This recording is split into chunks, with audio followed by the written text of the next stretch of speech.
Did you know that in Orobo land of Delta State, if a married woman cheats, her husband dies and her children dies also? Did you know that when a king in Yoruba land dies, his heart is cut off and eaten by his successor? Did you know that you can marry a wife in Benin on credits? Today I will be talking about Nigerian cultural practices still in existence that will shock you.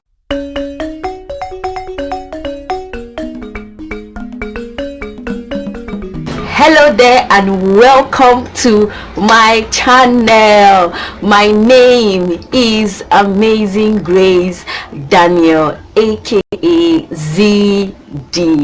You are very welcome to my channel. Please click the subscribe button and share this video. The first cultural practice in Nigeria that I will be talking about that is still very much in existence is that in the Orobo tradition, Isoko and the Anioma. I hope I'm pronouncing that right. Okay, there's a tradition: if a married woman cheats on her husband, her children dies and her husband also dies.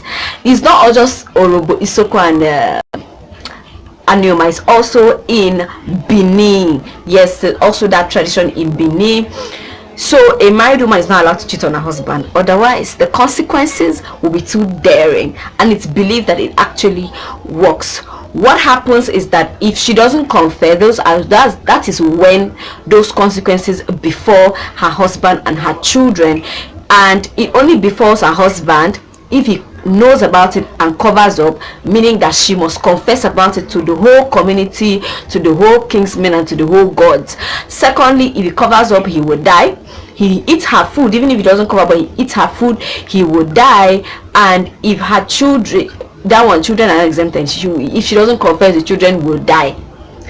That is what is actually happening in Orobo, Isoko and Anioma part of Delta State. It's also, yeah, the man is not included. The man is allowed to sleep with as many women as he feels like. Even if you sleep with a married woman, there's no daring consequences. The person who is really free from these consequences, the person she sleeps with, that person doesn't even have any problem. Anyways, and then I think in the Anioma part, she is if she confesses, there has to be some appeasing to the gods, and she must be flogged naked. As in cultures that are still, and this is still very much in existence, The next cultural practice that I will be talking about is the practice of marrying a dead woman. In some part of the southeast, also some part of the south, in Isoko community and some part of the Igbo community, and even some part of the south, the core south, there's a practice of a man marrying a woman who is already dead. Now let me explain how this goes. When a woman cohabits with you and bears children for you, peradventure she dies and you haven't done any traditional rites maritally towards her, what happens is that you must marry her dead body before her burial rites can commence.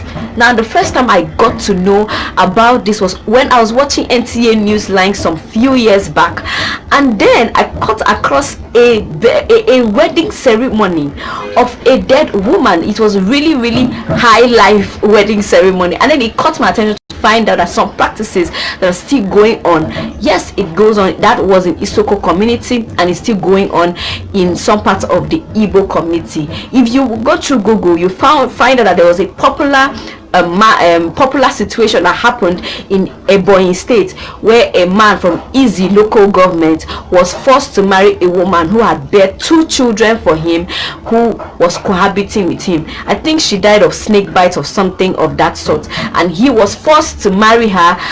Until he marries her, will she then be buried? The next cultural practice I will be talking about is the culture of marrying a woman because her father dies, aka wife on credit, or should I call it wife on hire purchase?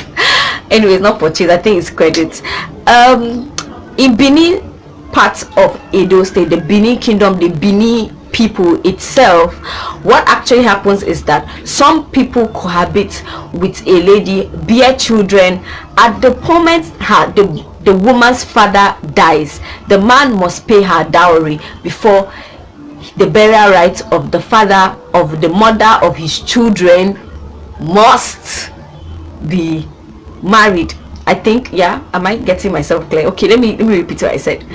The lady who cohabits with a man, if her father dies, her husband or cohabiting husband or partner must pay her dowry before her father's burial rites commence. It's a normal thing. So it leaves me asking this question: so what if I'm the lady and my father does not die in 30 years after I've cohabit with this man? Yes, it actually happens. People stay as long as forever until their father dies, or maybe just 2 years until their father dies before they are married. It's called wife on credit. There's so many ladies I've come across from the Benin part who engage in such. Do tell me that I am going to be married to this man. This is not I'm not sure, because once my father dies, he must pay my traditional marriage rights, or he must do a traditional marriage. The next cultural practice that will shock you is the burial right of a Yoruba king.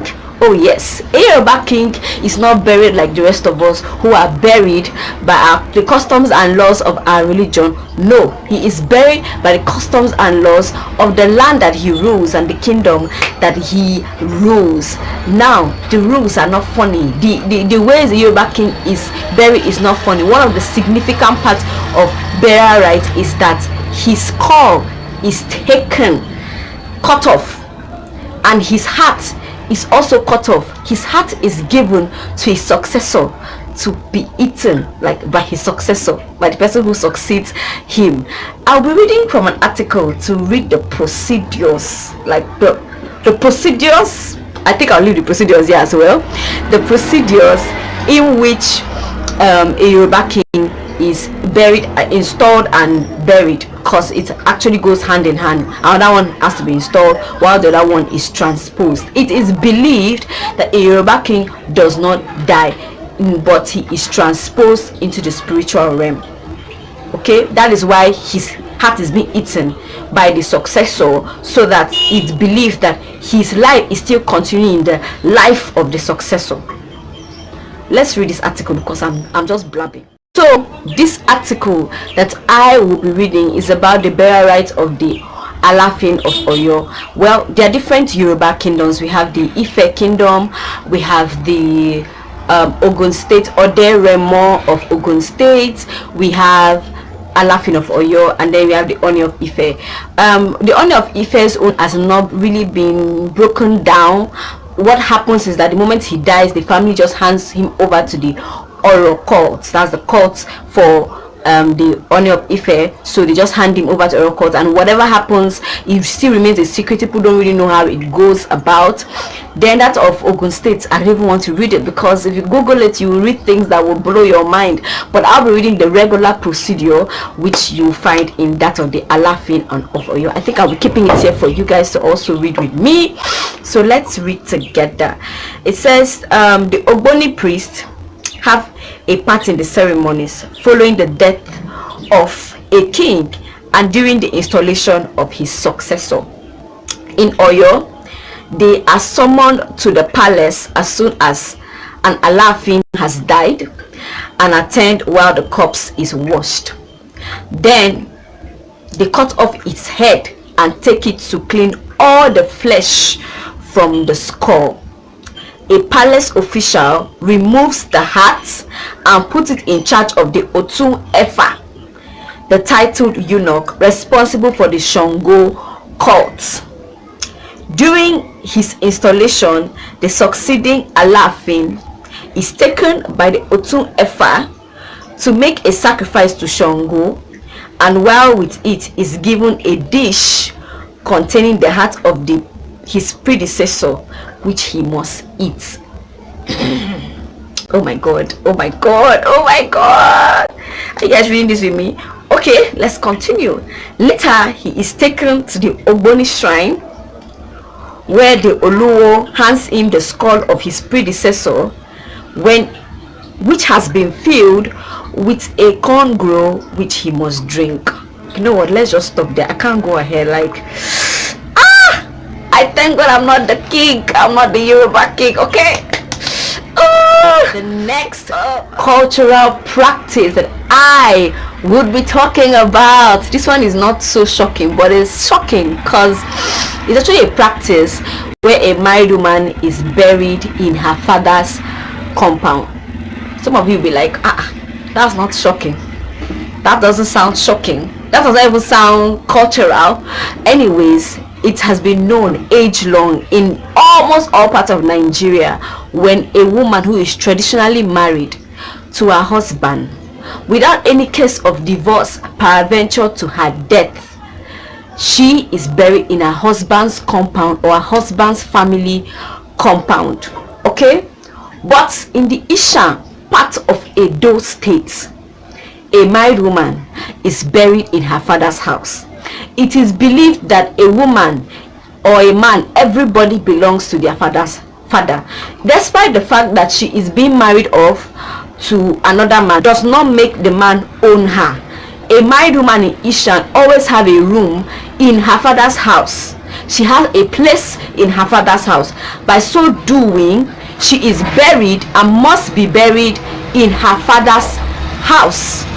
Married, single, all of them, all buried in their father's house in the Isha part of Edo. The next cultural practice that I would be talking about is the Osu caste system. The Osu caste system is an age-long tradition where a certain group of people known as outcasts were called Osus. History has it that these Osus were slaves to deities, so their children and their children's children were made slaves to deities. So once an Osu, generation forever an Osu. So there are certain Igbos that do not marry certain Igbos. Okay, that is how the Osuka system works, such that the Osus are not allowed to mingle with the freeborns. The Osus are not allowed to pray or play with the freeborns. But nowadays, all that has been stopped, except an Osu is not allowed to marry a freeborn. Osus are not allowed to break kola nut at meetings. Osus are not allowed to pray on behalf of the freeborn in the whole community gathering. It is believed that such prayers will bring calamity and doom to that community. Should you decide to marry an Osu as a freeborn without the consent of your parents, there will be daring consequences such as death. So now, how effective and how true is this how true is this grave consequences? Is it true? Has it happened? Well, I came across an article where a guy was talking about a situation where he knew 3 freeborns who married Osus. 2 died mysteriously, while the other one now lives in London with his Osu wife. Actually traveled to London with Osu wife, never to return back home, and because of consequences that could happen as a result of his actions. To him, tradition wasn't going to stop him from being with the love of his life. Many are asking, what is the role of Christianity in the whole Osu caste system charade? Well, unfortunately and interesting enough, Christians have tried their best to do some things about it, but fact remains that no matter where you come, what you do, or what religion you choose to be, there's always a place you come from. There's always laws abiding those places. So Christians have tried to shed themselves away from something they know nothing about. So what has been done evolving about the Osuka system? Well, situations are evolving regarding Osuka system, as some kings have abolished Osuka system in some part of the Igbo land. Some part, not all part. Some part of Nnewi have been abolished, or the whole of Nnewi has been abolished. Nnewi in Anambra State. Some part of Owerri has also been abolished of the Osu caste system. Even with some parts being abolished, so many parents whose freeborns are about to get married do run investigations to find out if their spouse of their freeborn spouse to be of their freeborns are or were Osus. There was a situation recently in Agwata local government of Anambra State where a bride left her husband dying minutes on the wedding day because her parents, husband to be, her parents found out last minute that the man was an Osu. One of the common traditional practice that I will be talking about that is shocking, well, not so shocking anymore because it's well known, is the circumcision on the feminine gender. Well, the one that will shock you, actually, that shocked me, was one of the Urhobo culture. Whilst other cultures are circumcising their girls when they are born, like this is what girls are going through. Wow. Urhobo part circumcises a lady, a woman, when she's about to get married. So the lady is allowed to live her life when she's single, but when she's about to get married, she is now circumcised prior to her wedding. But yet, even that is still practiced, and even that of the children, the female children, is still practiced till today in not just Urhobo, okay, in some part of River State, Omo part of River State, Ahoda part of River State, Odupani in Cross River. So many parts of Cross River still practice circumcision, and so many parts of Nigeria, even the north, still practice circumcision on the feminine gender. Child, old, is practiced, is still existence. I don't think that's shocking, but it's still so much in existence in so many communities in Nigeria. If you found this video very interesting, informative, please do click the subscribe button, like this video, share it, and let someone know something about our great country, Nigeria. Until I see you in my next video, my name is Amazing Grace Daniel. Thank you for watching.